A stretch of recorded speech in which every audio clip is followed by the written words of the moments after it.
Hi, I'm Saveen Reddy. I'm going to show you how Azure Data Lake and Visual Studio work together to make big data easy.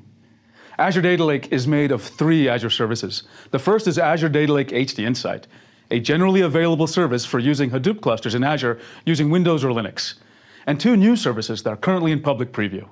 Azure Data Lake Analytics, a highly scalable dynamic query service, and Azure Data Lake Store, a hyperscale HDFS store optimized for compute performance on big data workloads.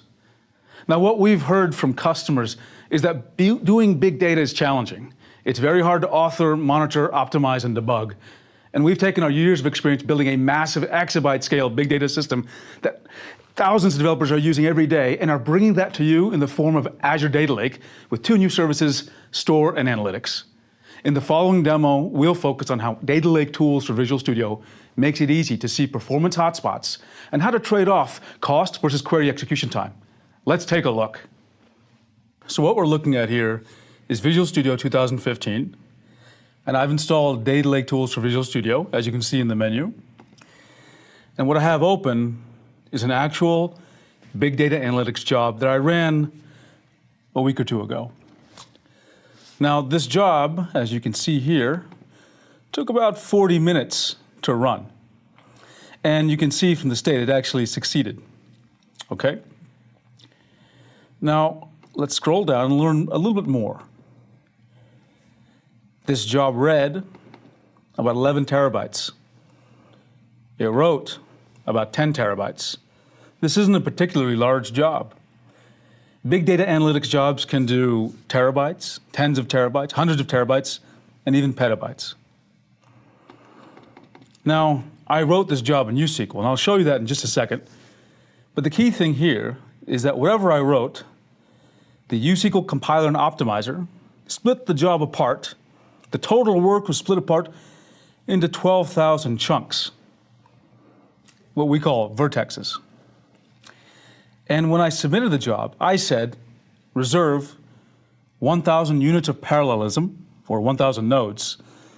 So in short, try to do those 12,000 things 1,000 at a time, if possible. So those 1,000 nodes were spun up for me just as the job started. The job ran, and the 1,000 nodes were deallocated when the job finished. And I only paid for as much time as it took to run the job. So I paid for 1,000 nodes for about 40 minutes.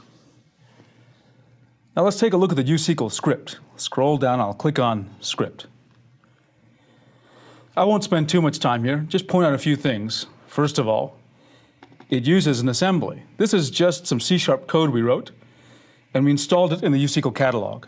And it contains helper functions and some other pieces of code that we reuse. You can see that uSQL has embedded C# expressions right in the language. And the rest of this script simply reads some data and writes it. And it uses some of the code that's in that assembly. Now, what you're not going to see in this script is anything about clusters or nodes. You write these uSQL scripts as if you're writing on one machine, and you let Azure Data Lake Analytics take care of parallelization. And it happens automatically. All you have to do is say how parallel you'd like to make it, how much parallelism you'd like to reserve, and that's 1,000 in the case of this job.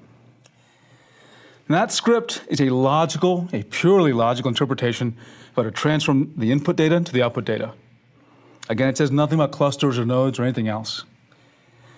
That's the logical plan, and the green thing on the right is what the compiler and optimizer produced. It's the execution plan, what we sometimes call the physical plan. This is what actually happened. Now, it may not make any sense. You probably get the idea that there's inputs, outputs, that it transformed here. But the key thing this tool tries to help you with is how do you optimize? How do you spot where to focus your time on? And the simplest tool we have to help you understand that is this play button. So as those 12,000 vertexes ran, we recorded every time they started, ran, and stopped. And that's called a job profile, which we load here. And now what you're not seeing is a movie. It's not a movie. This is an actual visualization of what actually happened in the job. And just by watching this 30-second animation, which again is not a video, you can get an intuitive sense of where time is spent in your job. right? And it wouldn't matter if this job took a day or 50 minutes, always play back in 30 seconds. Now, sometimes even you might be wanting an answer faster than 30 seconds. Where are the hotspots? So we have built-in heat maps to help you understand this. So for example, if I click on display here under progress, which is what's being shown, I can switch to a number of other different ways of slicing this. I'm going to pick execution time. And now the colors tell us something. The more red means more time is relatively being spent in those places. And if it's more blue, less time is spent there. So we can see where more time is spent in stages like this, wherever it's more red. And I'll zoom in, and let's just try to explain what it means a little bit.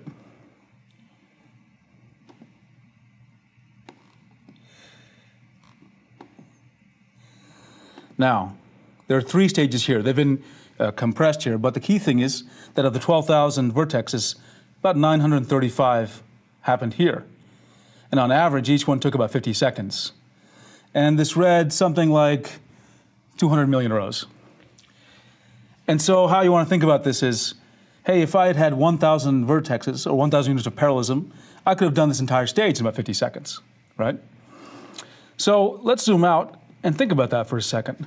Should I pay for more parallelism or less? Will it be worth it for me? Will the job actually get faster, or will it be wasting parallelism? Now, fortunately, we have some very clever developers who are used to helping people analyze performance for these big data jobs, and we've baked in their expertise. So without you asking, we've already run these diagnostics. And this job doesn't really have any particular problems. But let's go over something that's quite interesting about this job, which is this one thing called resource usage. It's green, there are no real problems here. And the question is, can we make the job better? Now, I'm going to turn off some of the debug information and just focus on 2 things. This blue line. The blue line is set at 1,000, because that's the 1,000 units of parallelism that I asked for, the 1,000 nodes. The red line says how many of them are actually being used. So everything under the red is actually being used. Everything over the red to the blue line is waste. So already we can see the job took, around 35, 40 minutes, but a substantial portion of those nodes were unused during that time. So this job is a little wasteful. Could we make it better? Well, we have a usage modeler here. I'm going to click on that, and it's analyzed the job based on what happened and some predictions. It's not completely perfect, but it'll give you a really good idea of how to start optimizing and playing. So what it's telling me here is that if I had picked 2,425 units of parallelism, this job would have completed in 1,400 seconds. Okay? Now, that's the fastest it thinks it could be done. But notice there's a tremendous amount of waste. That's the area above the blue line. Let's play with the number and see if we can make it better. And what we want is the blue line to be high, so less waste, but we know we're going to trade off time for that. So let's pick 500. This is much better. There's much less waste, but the job is going to take now about 2,100 seconds. How about 100?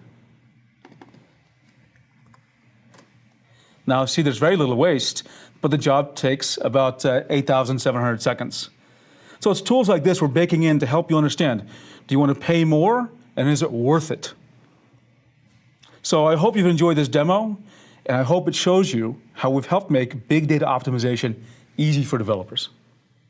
I hope you were excited about Azure Data Lake as we are after watching that video. We have some resources for you. You can go to Channel 9 and see a series called Azure Data Lake and a show called Data Exposed. Many great videos are there for you. You can go to GitHub, github.com/Azure Data Lake. Links to everything you need are there.